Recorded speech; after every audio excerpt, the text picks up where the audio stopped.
It's Sunday, July 30th, 2023. I went to Zion this morning. Um, Yesterday, I went into Manhattan. I left the borough of Queens. I went to the Manhattan borough. I noticed what was going on there. It's quite frightful. Then today I turn on the news and I can confirm what I saw yesterday and what I see going on that television. It looks very concerning.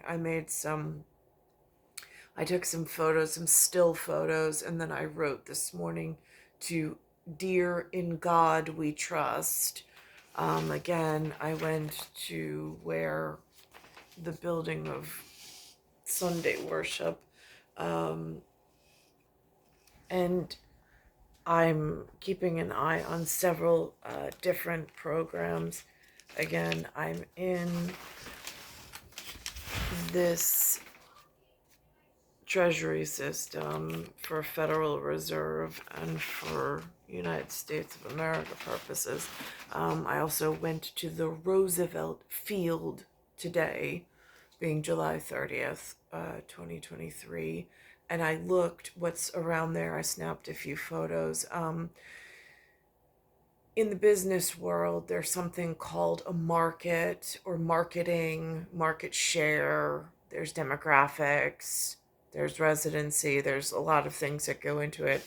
I went to I went to matriculated classes for some of that, along with some of my medical or some of my anatomical and physiological. That's a different area of study, but I have a broad spectrum education. Um, and what was being employed at the mall and at the stores at this Roosevelt Field Mall no longer looks like my presidential palace, like, pool of applicants. It looks to be populated in some other category, with really few to none of my own variety. And so it's confusing. I also see what's walking around with pocket money to purchase things. And I'm just, again, between the marketing photos and the tribal, feudal, something else that's not domestically interior, traditional Northeast Coast for New York, and no words from the wise elsewhere. Um, it's concerning. I'm watching, I see this UFO hearing thing they've got going on.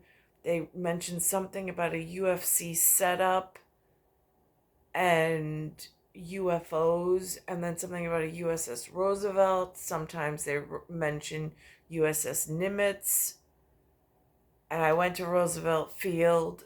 I looked to see what was there, which was like without other words. I just, again, I'm keeping an eye on things, but and then I'm looking at the news of these buses that are arriving.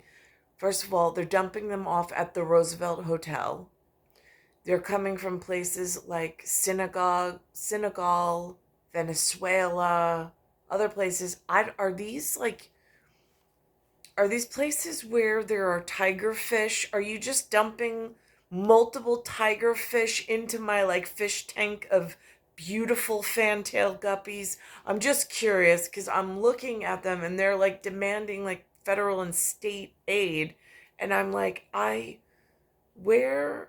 And then there's a message on News Nation Prime E179 where I saw this morning Jack Ryan, some theoretical Jack Ryan, Tom Clancy's Jack Ryan, might I add.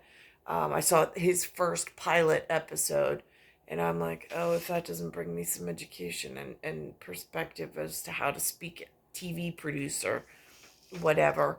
And then I saw like the real live version in a girl format. I had a CIA and FBI woman, and she was speaking about something called compartmentalized.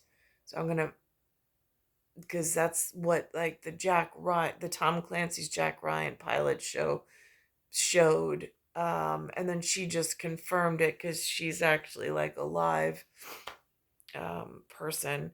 And so I'm just going to show a couple of these pieces in order. I also saw Josh Gates in this Expedition Unknown. He's got 3 episodes up there on Discovery on Demand. One about something to do with Nazis, something to do with the afterlife, and some copper scroll. Um, and I did not know that he went to St. John's as well. I was stuck in the St. John's by the fish hatchery in Long Island. But I was like, oh, I didn't even know there was multiple St. John's in the Episcopalian community. And I was like, that's interesting because I think that he does his work out of New York as well. Anyhow, so and then they put on something about on Sunday mornings, E31 about internet scams. So I'm gonna go through like they have how Broadway has changed with actors. Then I'm gonna go into the asylum seeker crisis. I also noticed that Beyonce had a concert last night on her something called a Renaissance tour, and her gathering was nowhere near the kind of gathering that Taylor Swift had. Taylor Swift was like Beatlemania from like the 1960s, almost like crowds like um, the changing of the guards almost. And then Beyonce had a concert last night and did not draw nearly as much in promotional anything in the MetLife Stadium area. Setbacks for New York's struggling performing arts community. From theater to dance, we're seeing cutbacks and changes. Nonprofit organizations are the ones getting hit the hardest. CBS 2's Dave Carlin reports on what's being done to attract new audiences. Theaters empty with slashed seasons and worker layoffs. The Public Theater paused its prestigious Under the Radar Festival, then announced layoffs for 19% of staff. The Brooklyn Academy of Music laid off 13% of staff, and BAM's Next Wave Festival will shrink. Broadway show ticket sales have softened for all but the biggest breakout hits. There is a crisis. Theater writer Howard Sherman is also managing director of Baruch Performing Arts Center. Is this simply that people have shifted how they wish to consume their entertainment? We're part of this economic engine that makes this city what it is. Robert Battle, the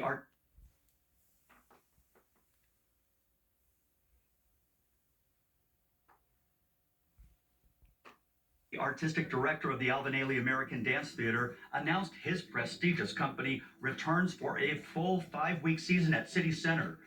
Again, the employment pool, the labor pool, where I was today at the Roosevelt Field Mall, it's no longer college kids. If I speak family feudal and tribal, it's no longer college kids that look like myself. I worked at Roosevelt Field Mall. I filled in when I was a teenager at Eddie Bauer for a day. I was really out in the Huntington Walt Whitman section, but there's no longer like college kids that look like myself employed in Roosevelt Field Mall. I don't know why. Their advertising model agent has changed.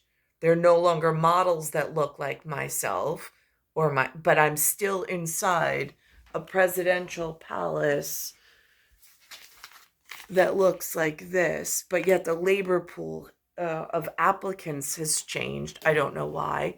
And now this seems to be in my airspace. It seems to be overtaking the labor market. It's now in theater company and trying to overwrite production. And then when I switch to out of the arts into something else, there's now this asylum crisis. And I mean, are these migrants or vagrants that are coming up with no jobs, no income? I didn't invite them.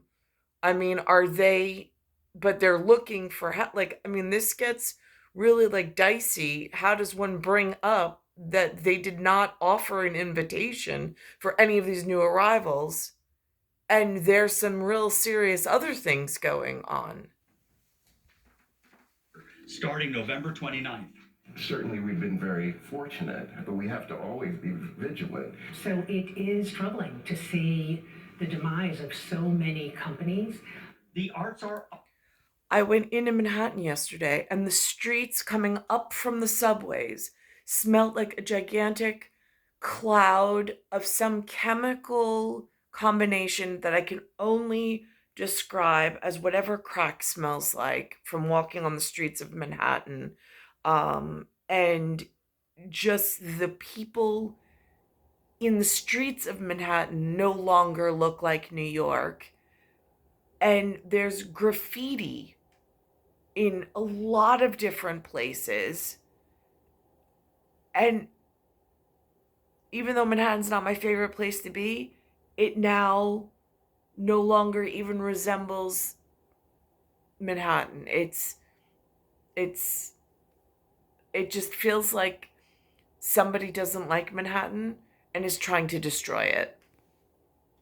Are often risky endeavors, but right now it is especially bad, according to Nancy Humanoff of Mark Morris Dance Group, beginning a run at the Joyce Theater starting August 1st.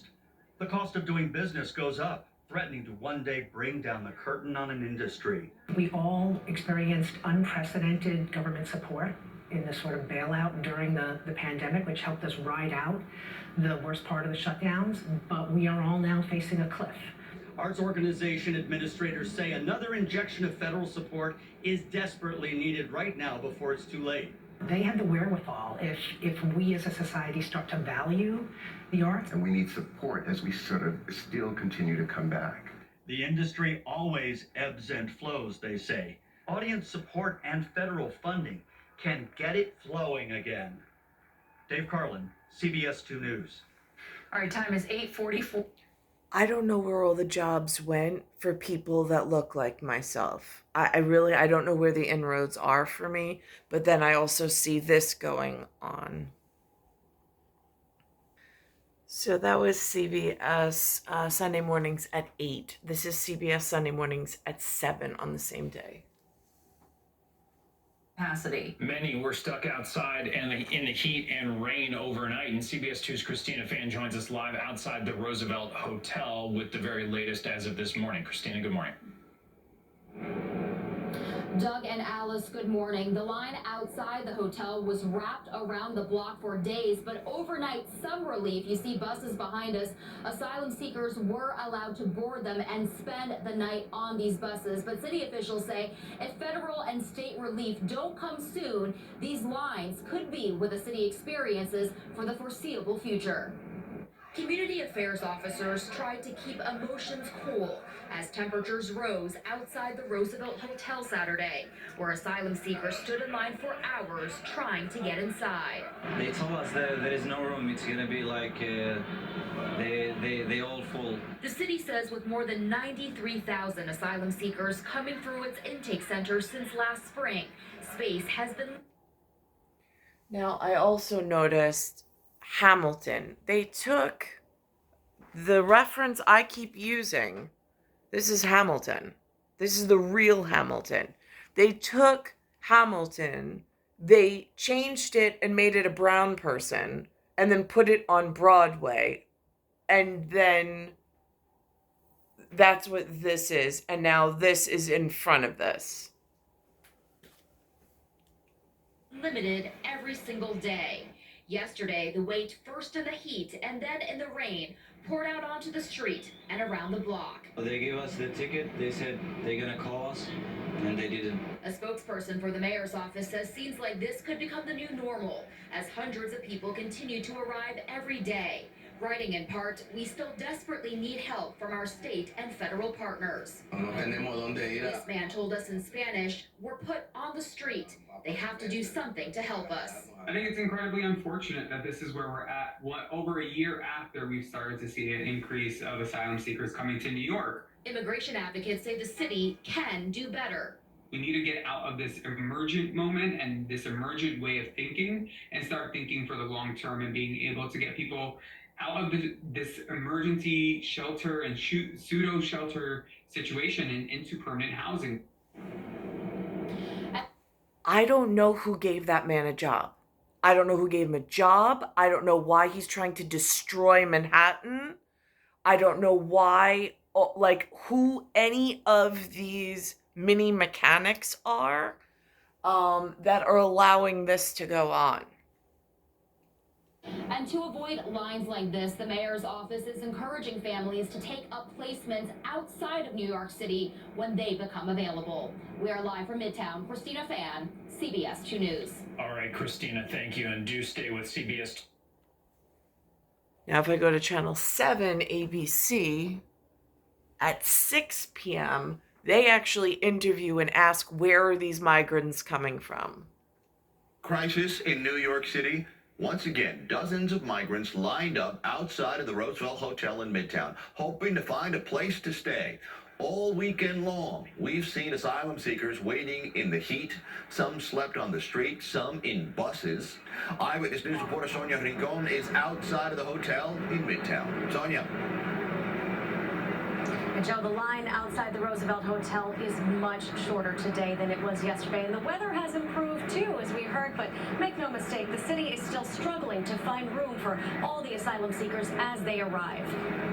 Buses are lined up outside the Roosevelt Hotel waiting to take the latest arrivals to shelters. The line today is filled with adults, mostly men, who say they haven't had to wait overnight. Alexis Ortega arrived at the airport this morning. Now, he's from Colombia. Then they're going to show someone from Senegal. Then they're going to show someone from Venezuela. I have no history on any of these outside, I don't know, are they countrymen, statesmen? Are they nationals? I have no idea. I don't know if the U.S. actually has agreement or treaties with them. I'm not getting any information in New York on this. But while this is going on, and I don't know, like, whose authority, I don't know how this is allowed. And has been waiting here nearly all day, he says. Staff members are taking down names and providing water. It's a far cry from yesterday when the lines were much longer in the heat and rain, with people waiting more than 24 hours just to get inside the intake center and sleeping on the street or on buses provided by the city. This man says he and several other men from Senegal have had to be patient. Since 2 days we sleep outside. We don't know why we don't go to the center. We don't know why we don't go into the hotel. Families with children get priority for available beds, but the major reason for the backlog of the last couple of days, according to the mayor's office, is that the city simply runs out of shelter every day and needs to find more. The intake center at the Roosevelt is the first stop. This man from Venezuela is staying here with his family for now, watching all the waiting. He says we can't be picky. They say now he's from Venezuela. We're not in our own country, so we'll wait as long as we need to. Obviously, we want to work, he says. We just need permission to work. It's something the mayor continues to ask the federal government to expedite, as he also asks for help finding and paying for shelter. As Manhattan Borough President Mark Levine put it in a tweet, can you imagine that there was a refugee crisis in this country with almost 100,000 human beings at risk and the federal government didn't mobilize? You don't have to imagine it. This is what's happening in New York City right now. Now, on Saturday, 7/29, News Nation Prime, E179, put this on. We are joined by News Nation. For me, this just that Tom Clancy's I don't know if it's a teaching tool or just like another perspective of some job classification that exists in the system, that while I've been in my series of rooms, again, they bring up this idea or this word of compartmentalized.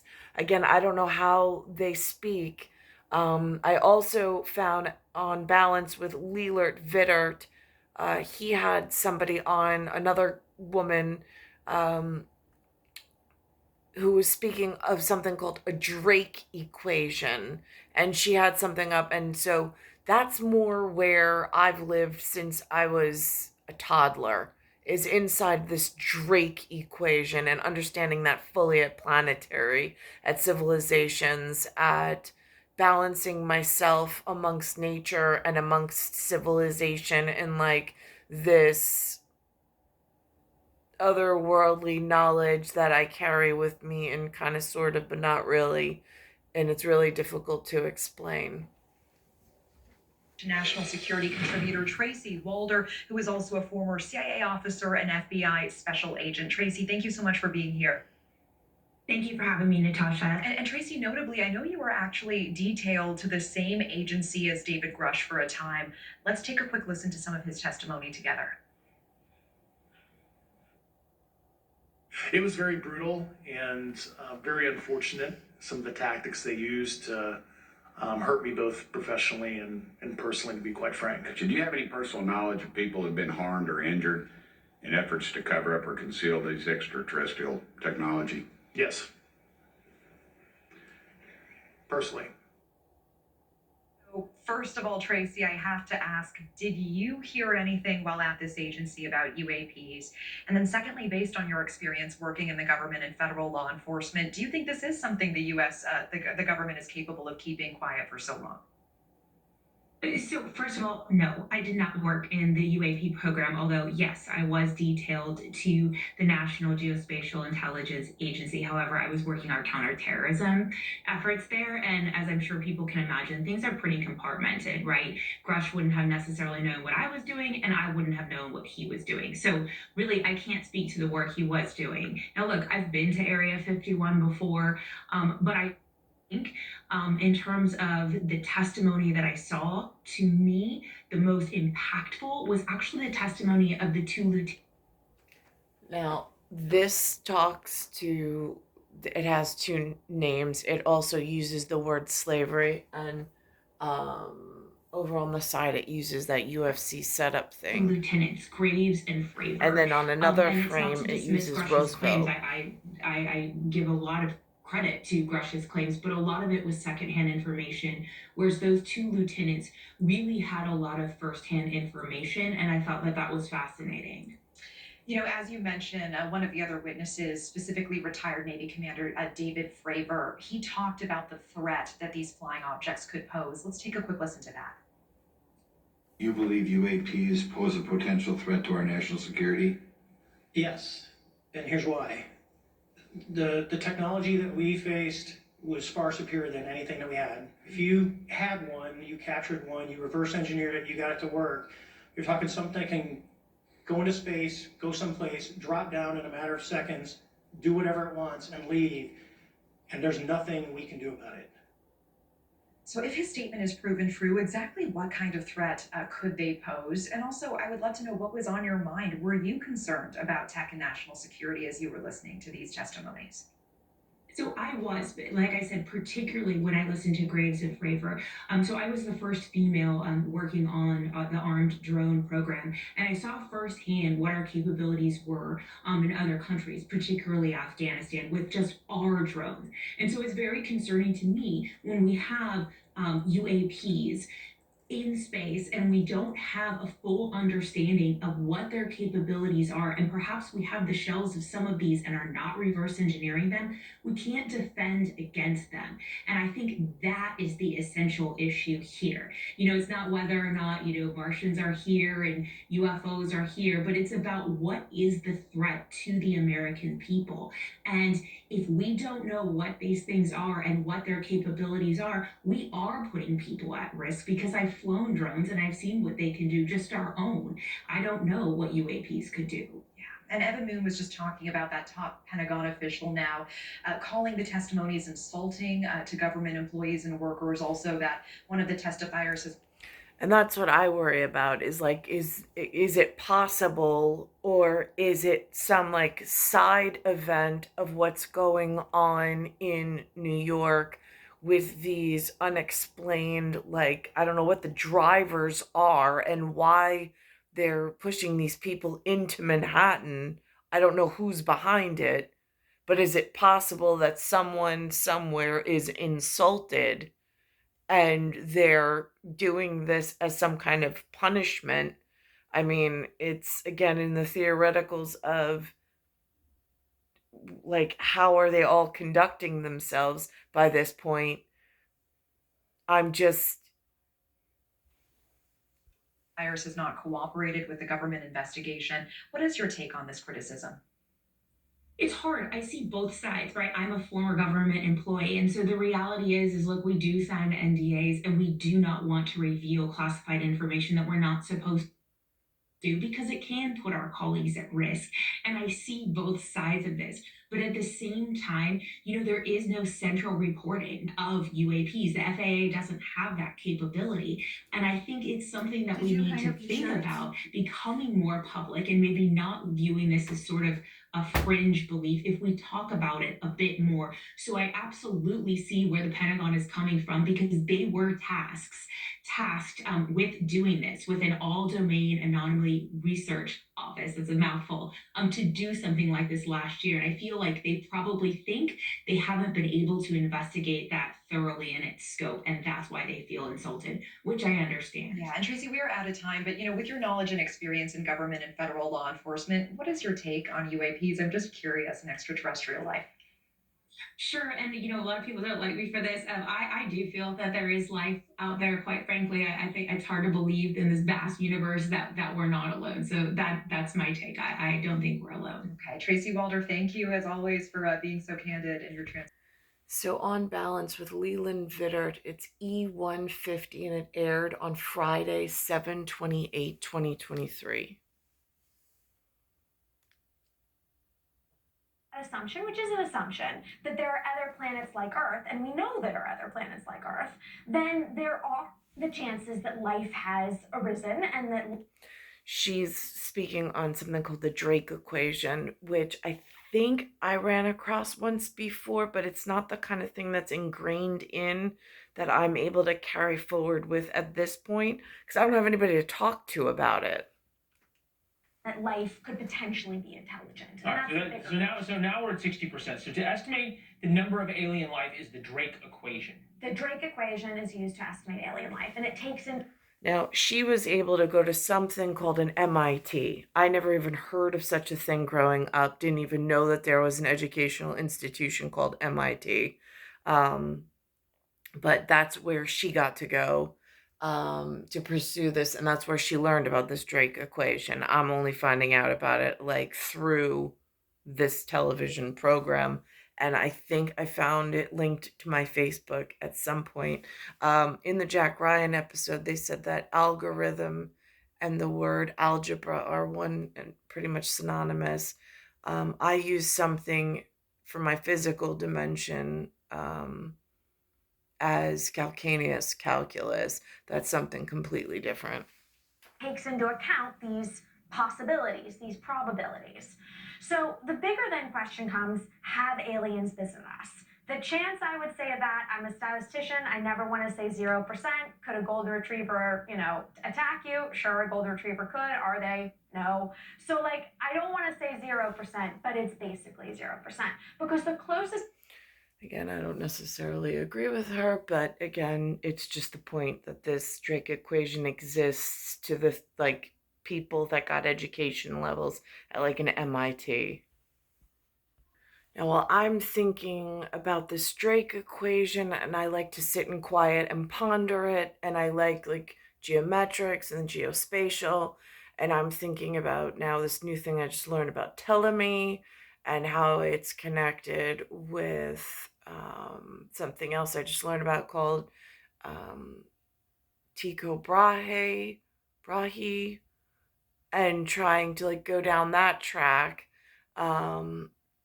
And just like enjoy my thoughts on it in my quiet, and going to visit Sunday with congregation at Zion, but then coming home and reviewing some of the footage of what's going on in Manhattan, and the struggles that are going on there. And then I turn on CBS News Sunday morning E31 that aired today, July 30th. And they're talking about the disheartening part of humans with this scams related to the internet. And there's also this commercial that the US gave permission to something called a LifeLock, where people are stealing other people's identity through scams at another level. And they charge a fee per month, this company, in order to protect yourself, and they scare you about, again, it's a lot of different layers of things that are going on at the same time, and I don't know what they're using the money for. And to you, you get an email, a phone call, or text that seems like the real thing, only it's a scam. And they're getting ever more sophisticated. If you're smart or lucky, you don't get fooled. I don't have a job where I have to be on a computer, so I don't go on the computer. I don't use email purposely. I don't use email. I'm not really using text very often. I don't use phone calls very often. I have nobody to speak to or nothing to talk on. But it's disheartening listening to this. And this is so, again, I also listened to the piece that they did about calendars and the inefficiency of meetings.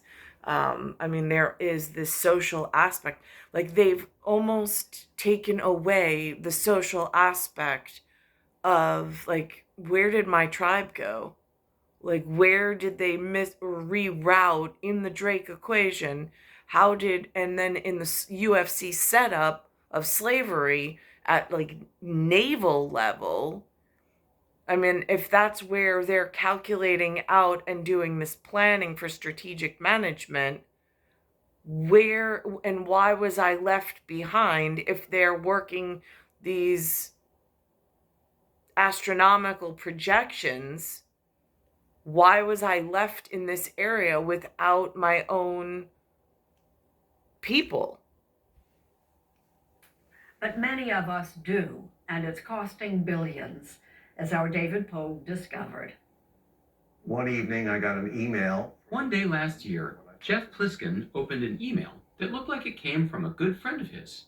He was trying to buy a gift card for his niece, and that his card was being rejected, and could I please make the purchase, and that he would be happy to just completely reimburse me. So I did it, and then he wrote back a little while later saying, unfortunately, I wanted to gift her this so that she could buy a particular item, but this is not enough to buy the item. Could you do another $200? By the time it was over, Pliskin had bought $600 worth of Amazon gift cards and unwittingly sent them to a scammer online. That was a $600 lesson. Last year alone, we saw losses in excess of $10.3 billion through over 800,000 complaints. Those are just the ones we heard about. Mike Driscoll is a cybersecurity consultant. We met him earlier this year when he ran the New York office of the FBI. Is it your impression that scamming is getting more prevalent? Just based on the numbers we're seeing, the calls we're getting on a regular basis, yes, it is. In fact, the amount of money Americans lost to scammers more than doubled during the pandemic. People over age 60 lost the most money of all. Why do you think that is? They've got resources that can be exploited. It may be that they're more trusting, and there's an element where that population is somewhat less tech savvy than perhaps younger people. There are I'm going to fast forward through this part.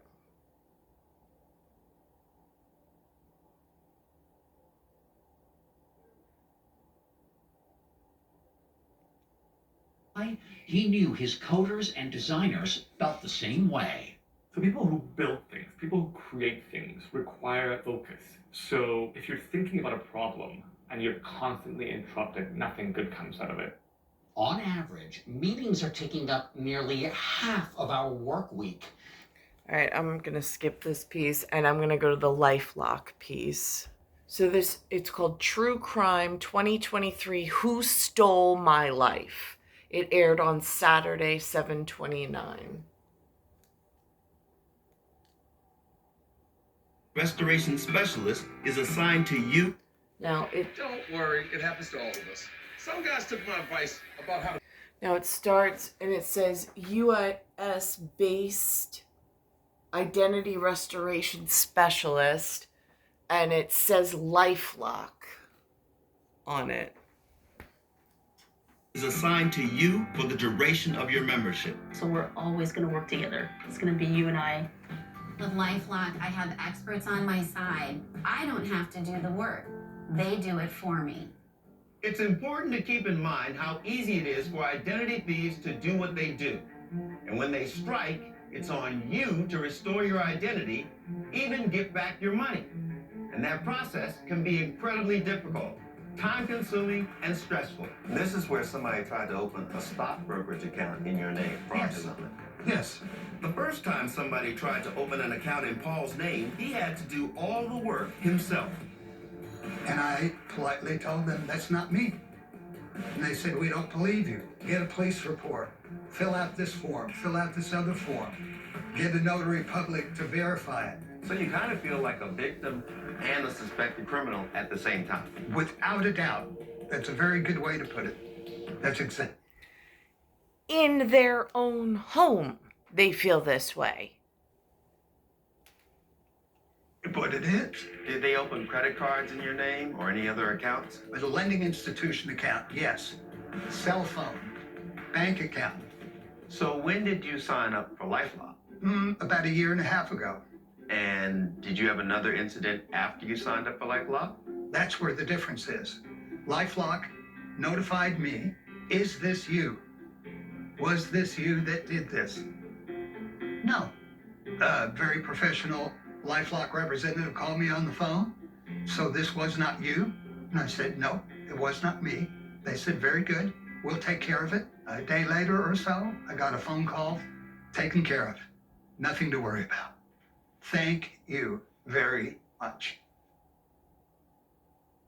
Hackers and cybercriminals keep finding new ways to steal identities, and the crimes they commit in innocent people's names go far beyond credit card fraud. I thought it was always about money and credit cards. I had no idea that somebody could steal my identity, and that's exactly what they did. They can take over your investment accounts, buy a house, or take out a second mortgage in your name, and you might not find out until the damage is almost impossible to fix. I was one traffic stop away from being arrested for citations I didn't commit. Somebody had purchased a $50,000 vehicle, and I was on the hook for $50,000 because somebody purchased that in my name. The threats are serious, and the solution starts with advanced technology and monitoring. If you're a victim, you need to know as soon as possible. And what? So again, this is just more stuff. I'd like to be thinking and speaking like just in a group of humans that I'm supposed to be like kept safe with is where I like to be. But I turn on the TV or I even go into Manhattan and it's like, and also on the buildings themselves, there's this like soot looking on the ground and on the buildings, like this this black smoke looking, I mean, and again, the particulates in the air are incredibly high in this area. So I'm weathering through some health concerns as well. But there's just, I'm just working through some of the pieces of the formula of what's going on, almost like where was I and where did it lead in this dead end, but this dangerous looking dead end where things are getting worse. And what's next? Like, how do I get out of this? And where is that hand to hold? And where's the exit ramp into something that I should be like engaged with or pursuing? It's star 1978, star 8378, Nicole, Cattaruzza. It's Earth, solar system, Milky Way universe, galaxy is broken, and it's Bayside Station, Bayside, New York, 11361.